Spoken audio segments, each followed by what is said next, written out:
நீ நான் காதல் சீரியலில் நாளைய எபிசோடில் என்ன நடக்க போகுது?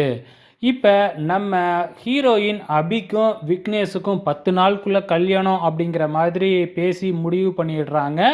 நம்ம விக்னேஷ் இதுக்கப்புறம் சும்மா இருப்பாப்லையா?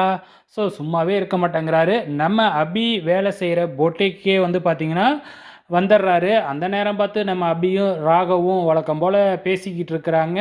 ஸோ ஏற்கனவே ராகவ் என்ன செய்கிறதுன்னு தெரியாமல் முழிச்சுக்கிட்டு இருக்கிறாப்புல. எப்படி அபியோட கல்யாணத்தை நிப்பாட்டுறது அப்படின்னு தெரியாமல் முழிச்சுக்கிட்டும் தவிச்சுக்கிட்டும் இருக்கிறாப்புல.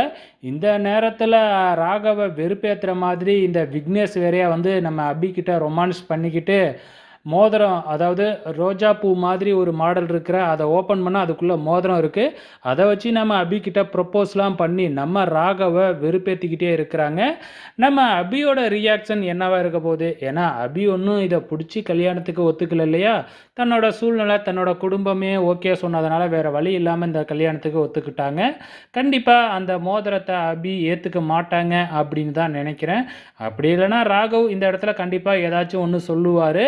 ஸோ என்ன நடக்க போகுது அப்படிங்கிறது தெரியல. எப்படி இந்த கல்யாணத்தை நிப்பாட்ட போகிறாங்கன்னு தெரியல. பொறுத்திருந்து பார்க்கலாம்.